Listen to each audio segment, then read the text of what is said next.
주간 브리핑.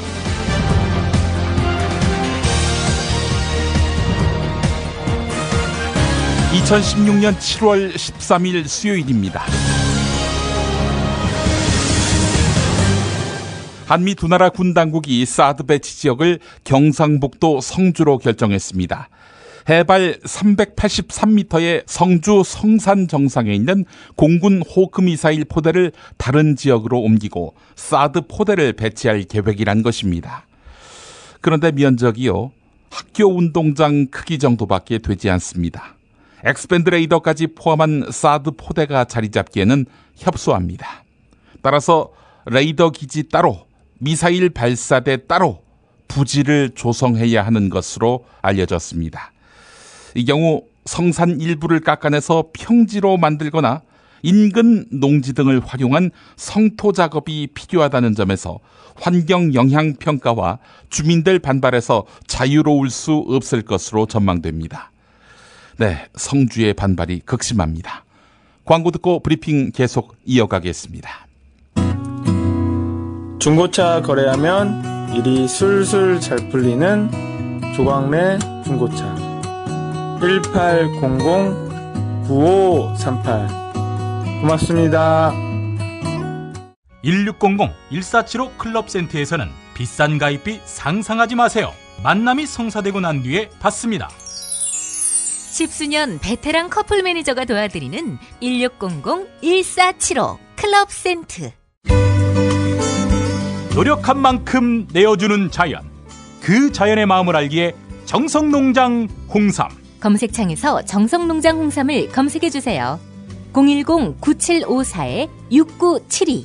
미궁 장사랑! 구렁이똥 이뻤다. 장이 살아야 내 몸이 산다. 배변 활동에 도움을 주는 건강기능식품입니다. 미궁 장사랑.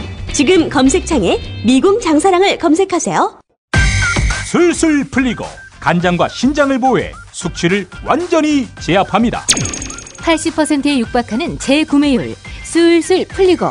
네이버 다음에서 고려생활건강 술술 풀리고를 검색하세요. 서울, 인천, 경기의 신축 빌라 빌라타임즈에서 알차게 전해드립니다. 튼실한 사진, 지도 정보에다 현장 답사 서비스, 허위 매물에는 100만원 보상까지. 빌라타임즈를 검색하세요.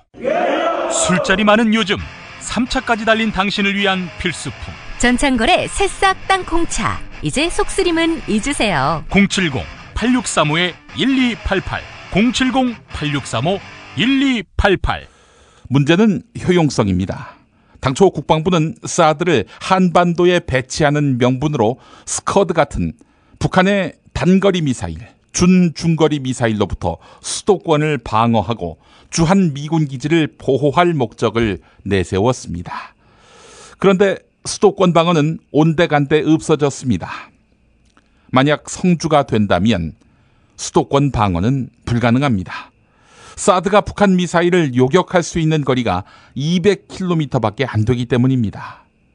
서울하고 성주, 200km 더 된다는 겁니다. 거리가요. 자, 그렇다면 200km 안에 있는 무엇을 보호하려고 성주에다가 사드 레이더와 포대를 둔다는 말일까? 경기도 평택 미군기지, 대구의 미군 병참기지가 정답입니다. 따라서 당초 명분과 달리 사드는 주한미군 보호용이었습니다. 경향신문이 보도했습니다. 정부가 사드를 결정하는 과정에서 북한 핵, 북한 미사일 문제의 주무장관인 윤병세 외교부 장관이 끝까지 반대 의견을 밝힌 것으로 전해졌습니다. 중국, 러시아 같은 주변국, 야당, 다수의 전문가들, 이뿐 아니라 북핵 문제 대응에 최일선을 책임지고 있는 윤병세 외교부 장관까지 반대 의견을 밝혔다는 것입니다. 이걸 다 물리치고 박근혜 대통령이 단독으로 사드를 결정했다, 이렇게 봐야 하겠지요. 한겨레가 보도했습니다. 한편 청와대와 외교부는 사실과 다르다 이러면서 한겨레 보도를 부인했습니다. 정부 안에서 누구도 다른 의견을 갖고 있지 않았다. 이게 청와대 대변인의 설명입니다. 정권 끝나고 윤병세 장관 세상 하직하기 전에 만약에 비망록을 쓴다면 여기에 그 진실이 담겨 있지 않을까요? 한국일보 이 기사는 한겨레 기사가 옳았음을 간접적으로 인증합니다. 복수의 외교 소식통에 따르면 당초 사드 배치를 지난 7월 1일 아니면 7월 2일 두 날 중에 하루를 골라서 발표하기로 했습니다. 그런데 공교롭게도 황교안 국무총리가 지난달 30일까지 닷새 동안 중국을 공식 방문해서 리커창 총리, 시진핑 국가주석을 만났습니다. 더구나 시진핑 주석은 황교안 총리에게 사드 배치에 대한 반대 입장을 공개적으로 언급했습니다. 그런데 귀국한 직후에 사드가 발표되면, 그러니까 7월 1일 또는 7월 2일에 사드가 발표되면 우리 정부가 중국의 뒤통수를 때리는 모양새가 된다는 것입니다. 그래서 외교부가 일주일만이라도 연기해야 한다, 이렇게 주문했다고 합니다. 한국일보는 이와 관련해서 청와대 내부에서 한중 관계 악화에 대한 세밀한 고려가 없었다는 의미가 된다고 풀이했습니다. 네, 지금 중국이 바짝 약이 올라 있습니다. 사드 문제 이야기가 아닙니다. 남중국해 판결로 빅엿을 먹었기 때문입니다. 남중국해. 네, 원래 여기가 자기네 바다라고 주장해온 중국이었습니다. 그런데 네덜란드 국제분쟁조정소는 그건 당신들 생각이다 라면서 중국 의견을 묵살했습니다. 결국 남중국해가 중국의 바다가 아니라 여러 나라가 함께 쓰는 공해라는 이야기입니다. 그런데 남중국해가 공해다, 이런 주장은 미국의 주장이기도 합니다. 이제 중국은 한국에다가 분명히 물어볼 것입니다. 한국은 남중국해가 누구네 바다라고 보느냐, 이렇게 말입니다. 조선일보가 보도했습니다. 미국 뜻대로 하자면 공해라고 해야 될 테고요. 그렇게 된다면 우리는 굉장히 곤란해집니다. 자주적 외교로 첫 단추를 꿰지 못한 죄라 하겠습니다. 한겨레 안재승 논설위원의 칼럼 널뛰는 박근혜 외교에 골병드는 한국경제. 네, 이거 읽을 차례입니다.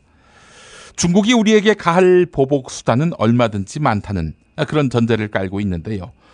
지금은 중국이 세계 무역기구 WTO에 가입해 있어서 직접적인 무역 보복에 나서기 어려울 것이라는 관측이 있다. 하지만 반한 감정이 확산되면 수출과 관광 산업이 직격탄을 맞게 된다. 반도체, 휴대전화, 자동차 등 주력 품목들의 수출 감소가 불가피해진다. 이건 WTO에 호소한다고 어떻게 보호받을 여지가 없다. 지난해 한국의 중국 수출 의존도는 26%로 미국, 유럽연합, 일본을 다 합친 것과 맞먹는다. 중국 자금의 한국 채권 보유액은 18조 원으로 전체 투자국 가운데 1위다. 지난해 한국을 방문한 외국인 관광객의 45%가 중국인이다. 지금 한국 경제는 내수 침체와 수출 부진이 장기화하면서 저성장의 늪에 빠져 있다. 여기에 박근혜 정부가 사드 배치라는 대형 악재를 떠안긴 것이다. 참여정부 시절에 새누리당은 노무현 대통령을 경포대, 경제를 포기한 대통령이라고 비난했다. 지금 박근혜 대통령을 두고 경박대라는 이야기가 나온다. 네, 경박대가 무엇일까요? 경제를 박살낸 대통령이라는 뜻입니다. 사드 배치의 한반도 배치 결정에 대해서 중앙일보가 팩트를 체크했다고 하는데 이런 겁니다. 사드의 전자파가 불임을 유발할 정도로 유해하다는 설에 대해서 거짓이라고 단정했습니다. 국방부는 레이더에서 100m 이상 떨어지면 인체에 유해하지 않다는 설명을 했는데 근거 없는 주장이 아니라는 것입니다. 미군의 사드 환경 영향평가 보고서에 들어있는 내용이라서 그런데요.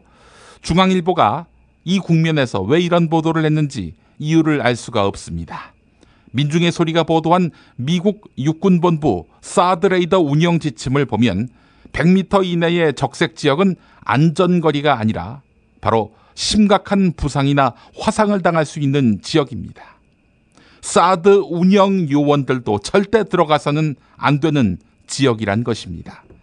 팩트체크를 좀 제대로 해야 할 중앙일보입니다. 아니면 기자가 101m 지점에 가 서 있던지 말입니다. 정말 맛있다. 이 말 한마디면 모든 게 설명됩니다. 30년 전통 자연의 이로움을 담은 김치, 이담채 김치. 1544-4586 1544-4586. 참치의 맛은 좋은 참치가 좌우합니다. 구이동 대양 참치가 그렇습니다. 무한 리필에 더한 무한 감동. 직접 경험해보세요. 구이동 대양 참치 02-455-8087. 살다 보면 꽃 주문할 일이 생깁니다. 1566-0263. 네이버에서 검색된 사이트보다 최대 2만원 싸게 해드립니다. 좋은 사람과 플라워 1566-0263. 잊지 마세요. 건강식품의 지존 전복을 택한다면 100% 완도에서 잡은 와우 전복. 네이버에서 와우 전복을 찾으세요. 010-2443-0818.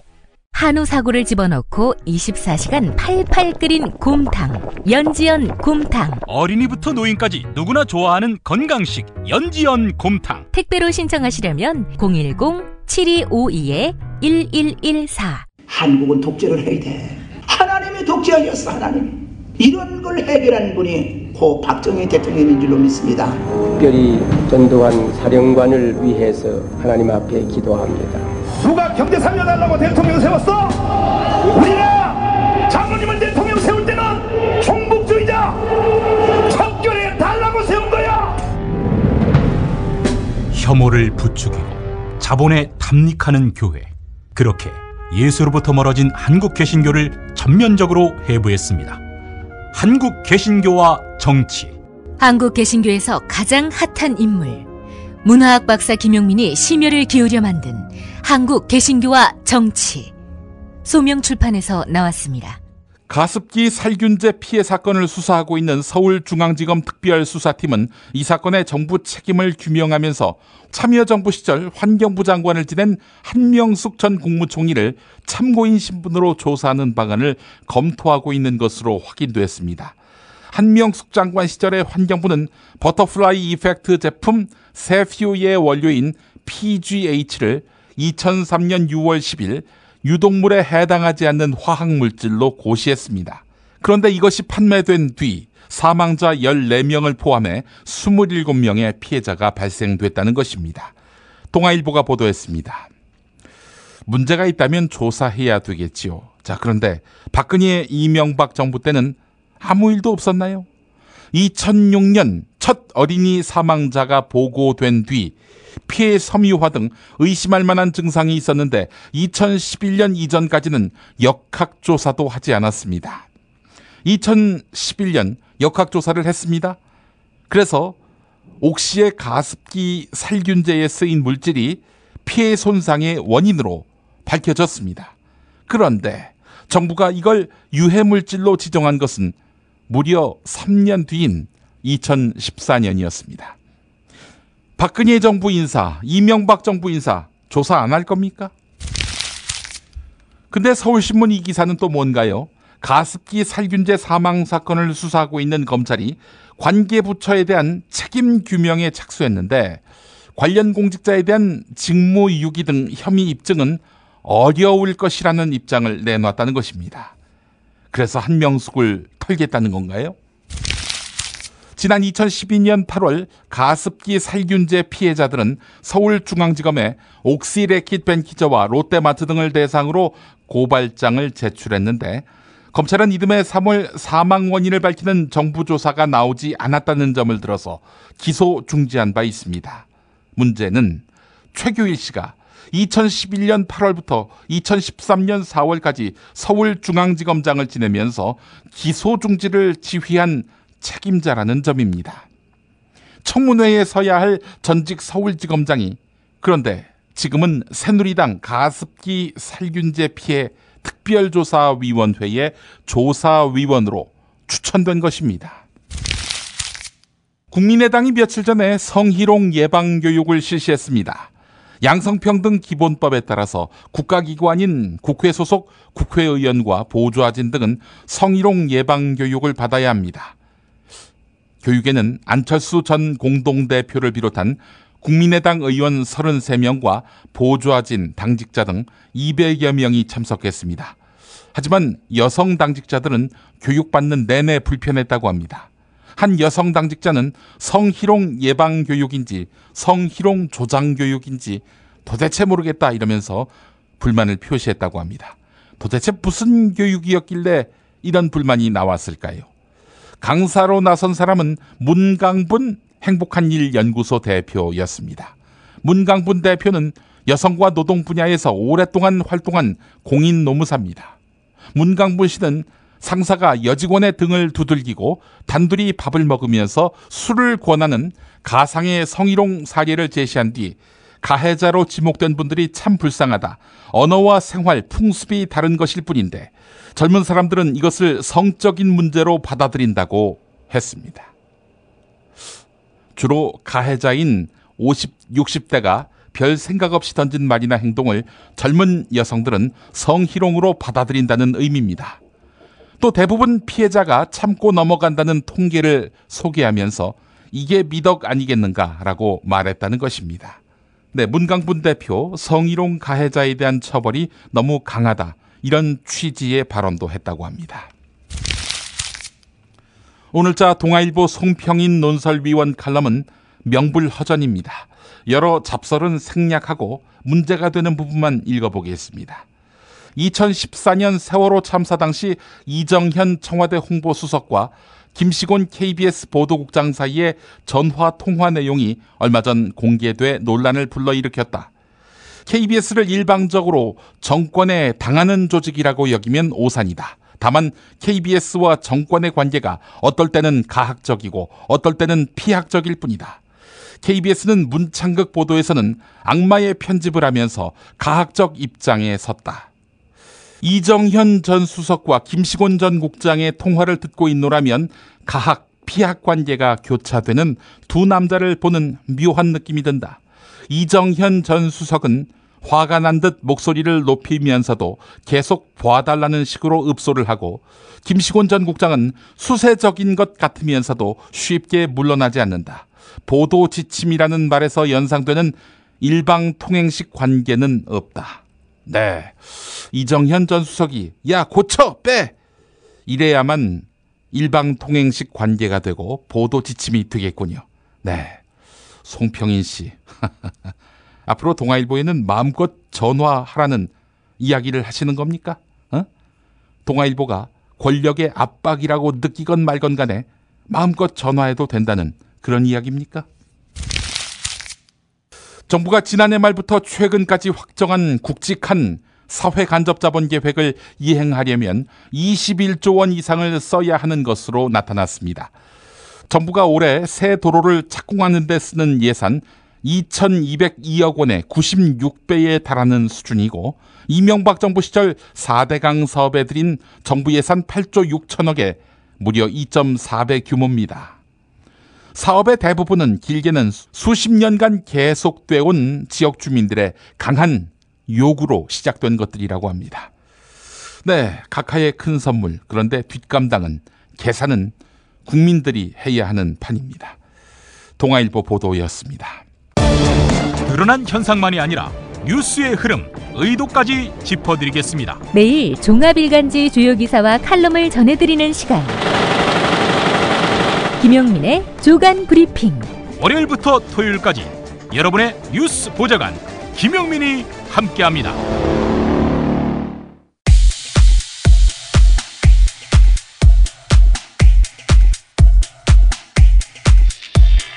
평화롭던 마을. 경상북도 성주. 좋은 참외 만드는 게 소박하지만 삶의 전부인 사람들. 대구 MBC와 YTN 보도. 겨울 추위를 이겨낸 잎사귀들이 비닐하우스에 가득합니다. 사이사이 어른 손만한 참외들이 샛노란 빛깔을 뽐냅니다. 하나씩 정성스럽게 수확하는 농민의 얼굴에 웃음꽃이 피었습니다. 추위도 없고 해서 농사 짓는데 큰 지장이 없었습니다. 그러니까 참외 수확도 백년작보다 얼등하고 또 담아도 굵고 깔도 좋고 수확량도 얼등합니다. 전국 참외 재배 면적의 70%를 차지하는 성주에서 올해 첫 출하가 시작됐습니다. 성주군은 오는 2020년까지는 판매 수익을 5천억 원까지 늘릴 계획입니다. 이를 위해 토양 환경과 시설 원예 품질 개선, 미생물 개발 등에 1,100억 원을 투입해 참외 품질의 고급화와 차별화로 FTA 파고도 이겨낸다는 방침입니다. 또한 일본과 동남아시아에 한정돼 있는 수출국을 다변화하고 직거래 활성화, 농산물 산지유통센터 추가 건립 등으로 내수시장 공략에 더 적극적으로 나섭니다. 한정된 수출국을 많이 다변화시키고 제주도에 건립한 성주 참외 홍보관을 통해서 중국 수출의 교두보를 마련하고 보다 적극적인 성주 참외 홍보 마케팅을 펼쳐나가겠습니다. 방금 목소리는 김한곤 성주군수. 참외 발전에 대한 부푼 꿈만 있는 김군수가 빨간 띠를 둘렀는데 사드 배치 시에 참외 존립이 위태로운 엄청난 일이 발생할 것은 현명한다. 생존껏 위협하는 사드 배치를 결사 반대한다. 반대한다. 반대한다. 반대한다. CBS 라디오와 인터뷰를 한 성주군수. 참외 농가에서는 너무 난리가 났죠. 어떻게 우리 참외가 앞으로 지역 경제가 확보가 되겠느냐. 걱정이 많고요. 예. 사드 배치라는 이 중차대한 국가 정책 사업이 중앙정부와 지자체와의 소통이 이렇게 되지가 않은 상태에서 공감대 형성이 전혀 되지 않는 이런 상태에서 정부의 일방적인 결정에 대해서 우리 국민들이 용납을 지금 못하고 있는 거죠. 군수님 전혀 모르셨어요? 몰랐죠, 저도. 어제 오후에 언론을 통해서 알았죠. 참외 농사 짓는 분들은 이거 사드 참외라고 오해받는 거 아니냐 이런 얘기도 나온다면서요. 벌써부터 그런 이야기가 돌고 있습니다. 예. 관련한 JTBC 보도. 이곳 성주 참외 생산단지와 사드 배치 후보지로 거론되는 부지와는 직선거리로 2km 채 떨어져 있지 않습니다. 성주는 참외 농사 지어가지고 먹고 사는데 거기 들어오면 안 됩니다. 다 망합니다.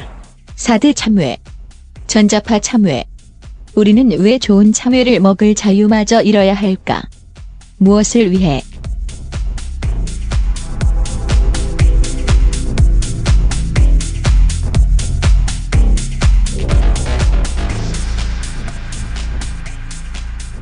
오늘 조선일보 직장 민주화가 더 급하다 이런 제목의 김홍수 조선일보 경제부 차장의 칼럼 소개하면서 마무리하려고 합니다. 요즘 경제계에서는 기업 문화 혁신이 화두로 떠오르고 있다. 직급 대신 땡땡님으로 부르기, 반바지 출근, 야근 근절 등 의미 있는 개선을 시도하고 있다. 수평적인 조직으로 만들어서 소통을 원활하게 하고 직원들의 창의성을 고양하자는 취지다. 방향은 맞다. 그런데 롯데그룹 오너 일가의 비리를 보면 재벌 기업에서 과연 조직 혁신이 가능한지 의구심이 든다. 오너 일가의 이런 탈법과 비리에 대해서 기업 내부에서 제동을 거는 사람이 아무도 없다는 점도 기막힐 노릇이다.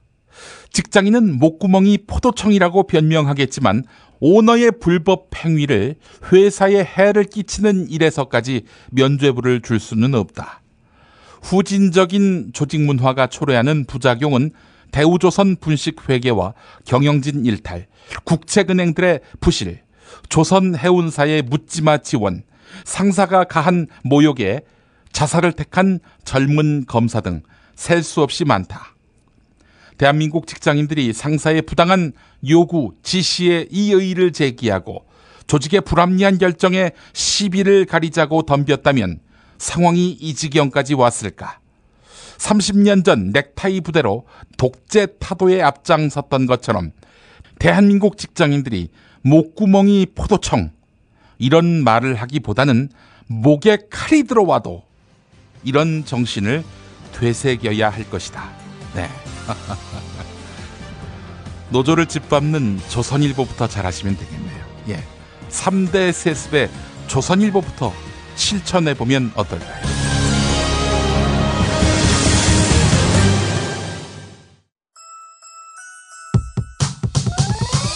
이번 방송 괜찮았나요? 작별의 여운 이렇게 표시해 주세요. 다운로드하기, 댓글 달기, 구독하기, 별점 주기. 더 좋은 방송 만들어 달라는 약속, 이렇게 응원해 주세요. 다운로드하기, 댓글 달기, 구독하기, 별점 주기. 기억하셨죠? 다운로드하기, 댓글 달기, 구독하기, 별점 주기.